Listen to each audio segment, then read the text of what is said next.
Shalom.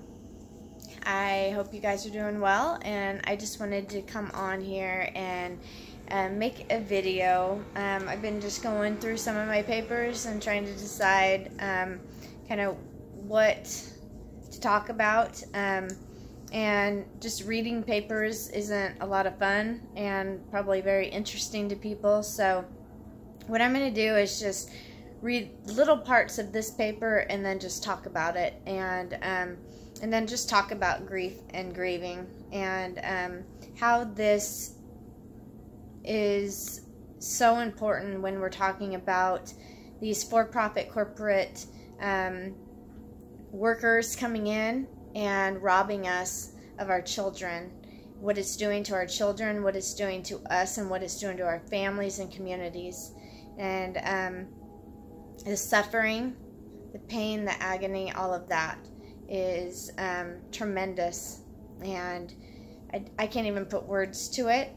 But the change in the shift in thinking that has occurred today in 2018 and where it was when I was a child growing up, born in 1978, growing up with all the kids that I grew up with in school and gymnastics and riding horses.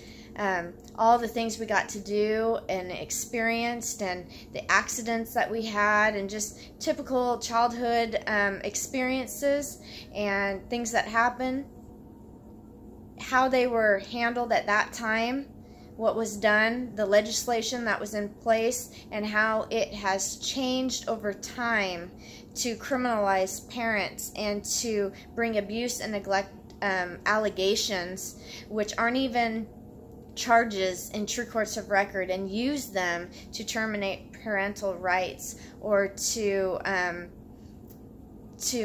coerce parents to give guardianship to their kin so that the children don't become products or victims of the foster care system that's in place today. The crimes against humanity, the crimes against families are grievous and are damaging the lives of so many. And I am thankful that people are speaking out against this today. We need to do more, but speaking out is important. So what I'm going to do is, I have a worldview paper, and I'm just going to read through some of it. And I'm sorry for not looking up all the time, but I think that what I have in here and where I was back then and where I am today is important to look at, and helps to bring up new discussion. So anyways, I just say my worldview plays out in my everyday life as I interact with people that Yahuwah, the Most High, has purposed into my life. And of course, I just said G-O-D at the time. I am fortunate to have a loving family that consists of 3 beautiful daughters, a supportive mother, a kind sister, a caring aunt and cousins, fun nieces and nephews, and an extended family that I gained through my recent marriage. I appreciate the fact that I have close relationships with people that I can do life with and can ask for help in times of need. I find comfort in knowing that my family will be there for me when I need them. My aging grandparents never had to go into nursing homes because we pulled together as a family to care for them until they went home to be, well, I won't get into that part, but the belief of what happens after you die, okay? That's something I'm continuing to research and to seek after the truth on. But I do not believe that you just go up into the sky right after you die, into what Christians call heaven. So I'm just going to leave it at that. I do believe that there's more to this life, and that we are in a spiritual warfare, and that there's more going on behind the scenes than what we are able to comprehend, or even able to truly know about in this life. but that we can continue to ask questions and to seek. I do not eat up the entire plate set before me, and I do not throw out the baby with the bathwater. I think it's important to question everything. All right, so I said, I wish I could say that this is a common practice, you know, being there for our elderly parents, because elderly parents, the elderly in this world, are treated terribly, and they are being attacked by the adult so-called protective services, okay, and families are having their money robbed from them, their inheritance, and these elderly parents are being robbed of their money. So I said, I wish I could say that this is a common practice in our westernized world, but the truth is that it is quite rare to have your parents at home so that they can die with their loved ones. I look at my own life and think, what about what it is that I will want as I get on in years and near my own death. Without a doubt, I want to be cared for by people who love me. My empathy grows as I place myself in the shoes of others and apply the golden rule.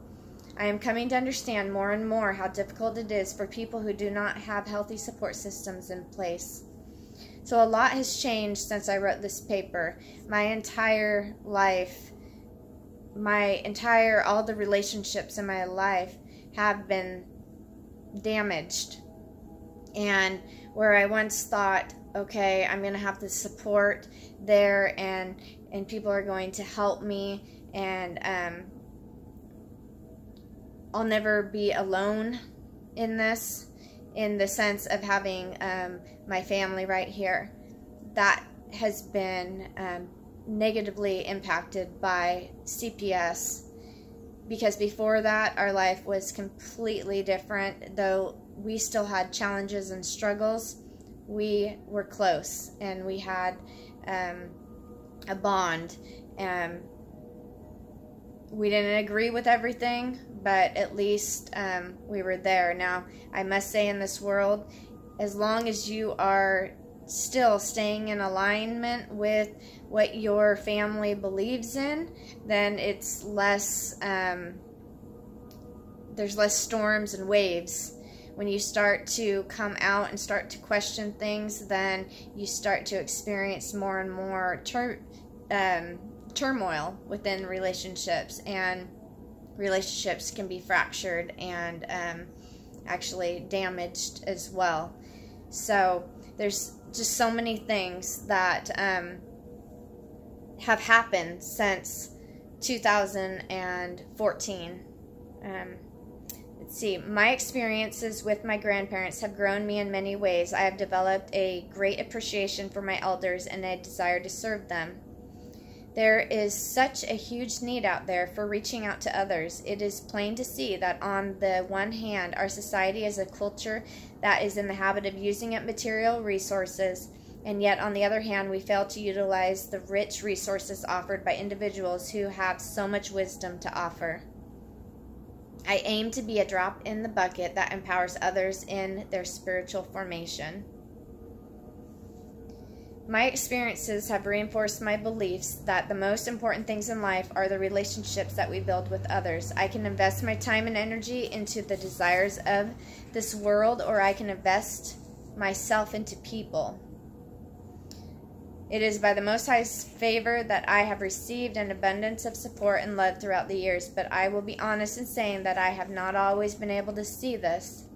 I think that this is what ends up happening, and I went into different areas about the beliefs, my belief system as a Christian and all of that, and so I'm just going to go into another area at this time, because I want to keep the focus on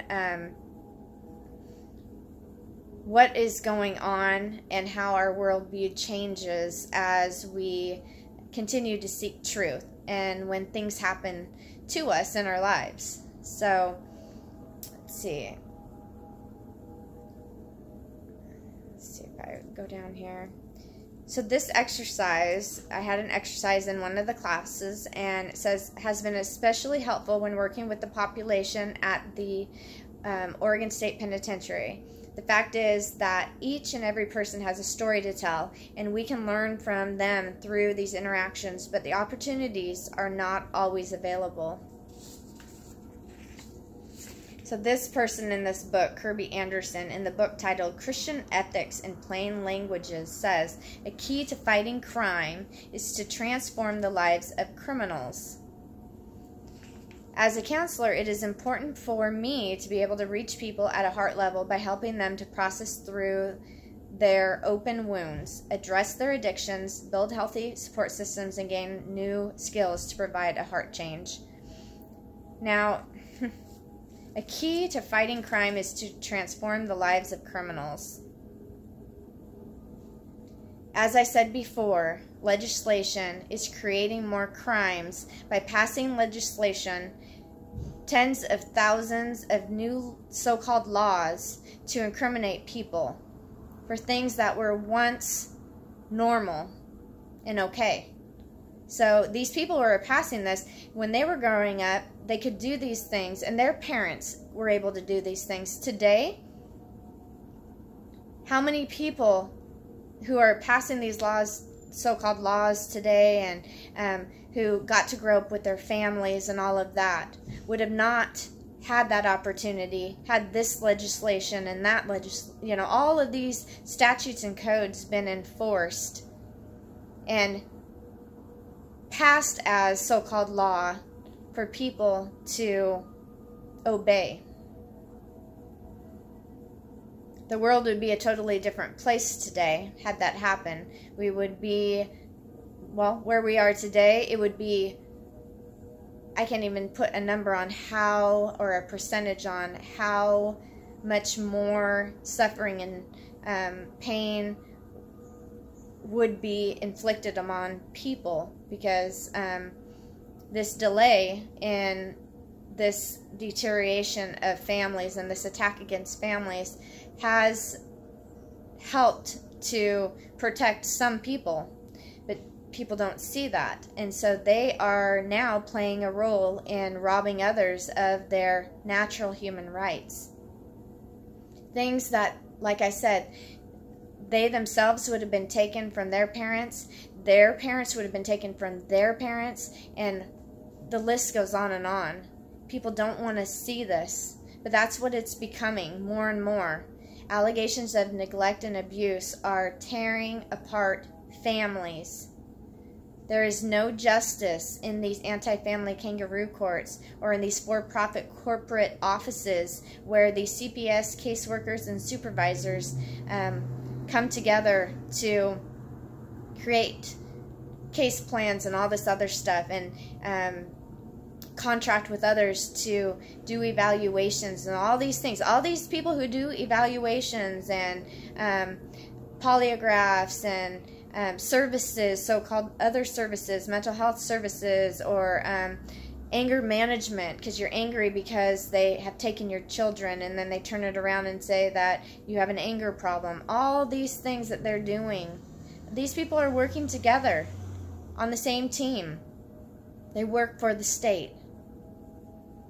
And so crime, if we want to fight crime by transforming the lives of criminals, that means starting to hold the professional criminals accountable for what they are doing to people all over the world.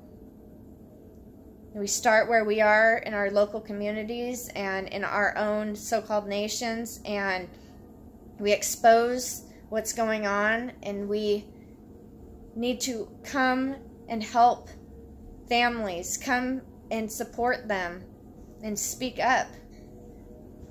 It's complex because these criminals have control over the political ring, the judicial ring, the every facet of this life, and down to who is the so-called presidents or leaders of nations. And they have been put in these places sometimes because people have just falling asleep at the wheel and always think that someone else is going to come around and is going to speak out or expose or to come and help someone who's fallen down, someone who's had their children taken. There's just so much that we don't understand, and that we don't understand that we have a role to play and that we're able to make a difference. So sorry for that dinging behind the video. Hopefully you can still hear me. I'm going to just read a little bit more. Hopefully it's not too boring for anyone, but just wanted to talk about some of these issues and the changes in my life that have occurred because of these for-profit corporate workers coming in, doing their jobs. So I said, going into my internship, I had a choice to either work in the behavioral health department or in the chapel over at OSP. And I chose the latter because I do not believe that whole healing can occur without addressing the spiritual components of individuals. My eyes have been opened to the struggles that this population faces behind the prison walls as well as outside of the walls. I have been astonished at the biases that I have heard from others when I have told them that I work with prisoners. I have also been saddened by the attitudes of those who work within the institution. The effects of institutionalization foster judgment and condemnation. I make a point to pray about my work at the prison on a continual basis so that I am strengthened. Okay? And I can go before and keep going on to do what it is that was purposed in my life. I seek to reach out to hurting people in need of love, mercy, forgiveness, and compassion. So that is kind of just what I wanted. I don't want to sit here and just read papers. I just wanted to talk a little bit about how we are all unique, and we all have needs, and we can empower one another. We can have a voice, and we can do things that make a positive impact on other people's lives and on the world, all in all. I do believe that the Most High is in control of everything, and I know that He is at work. I don't fully understand that, and like I said, I'm still questioning all of this. Who we are as people and who the Creator is. And that is just where I am today. I will say that there's no place, there's no platforms for people who are grieving, who have been attacked by these for-profit corporations, and that is a big problem. People side with the system, whether it be your own family, your own children, or your own parents, your own friends. They will side with the system and use the system to retaliate, or in order to, for some, it's just to try to protect children from becoming part of the system, and you're having to do what you can. At the time when we were threatened and coerced for our 2 sons, for my current marriage, for them to be put into foster care,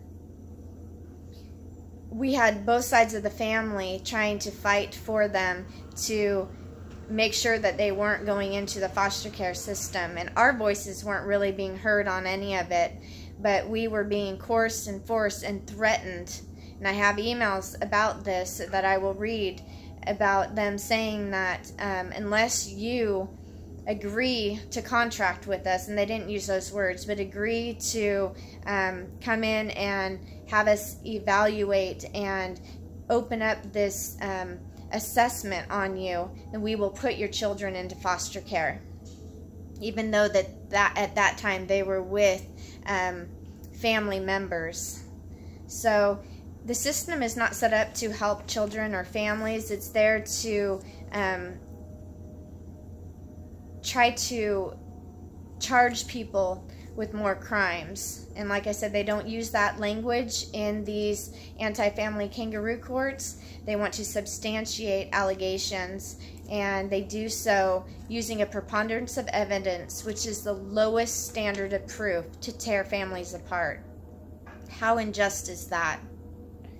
And the people doing it all work together. They're in bed together. They work for the state. There is a conflict of interest.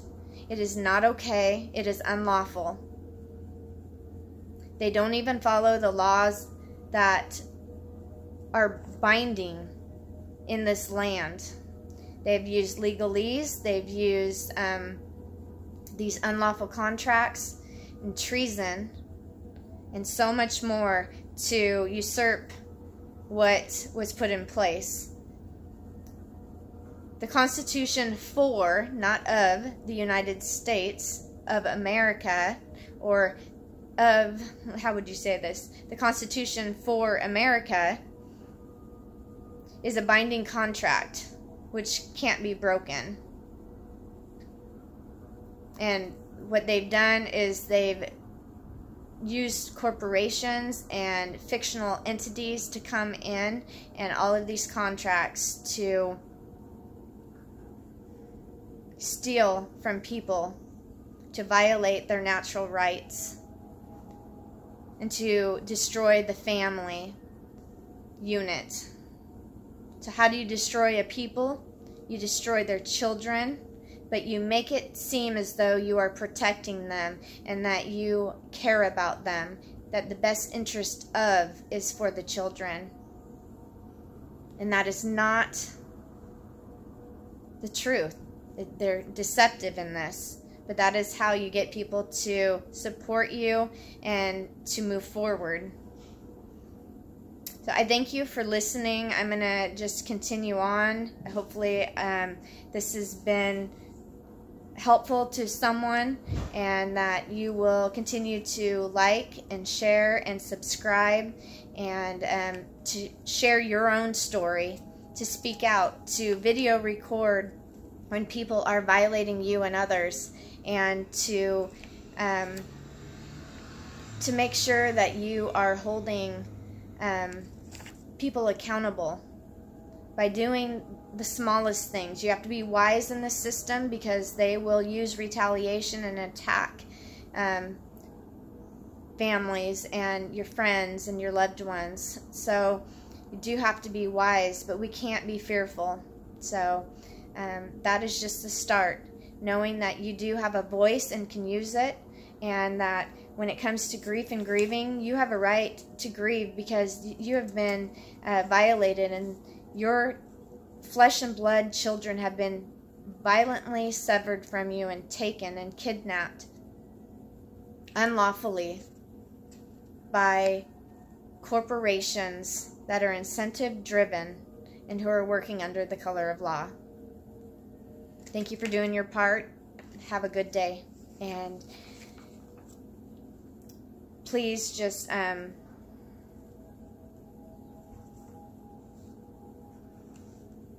don't stop questioning, and don't think you can't research on your own.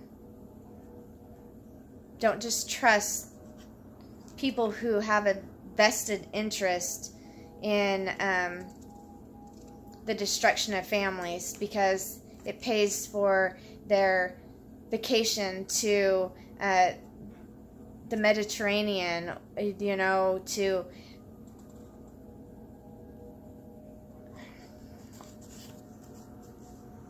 all these places that parents and children aren't able to go to because they're being destroyed. I can think of our first attorney, Janine Craig, a bar attorney that we hired. And right when she came on, we didn't even know that she was a court-appointed attorney as well. She's in the, well, all of them go into the pool. But we hired her and paid money to be so-called protected by her and to get advice, because we had no clue of what to do. And when we first came in, she wasn't able to get back to us because she was going to her home in Mexico to on vacation. and we were barely making it at the time, and our whole lives were being destroyed. So this system is not for the people, for children, for families. Like I said before, it's not for our communities. They are for themselves. And these tactics have been used in many, many countries, and we need to be aware of it, and we need to put a stop to it. Thank you.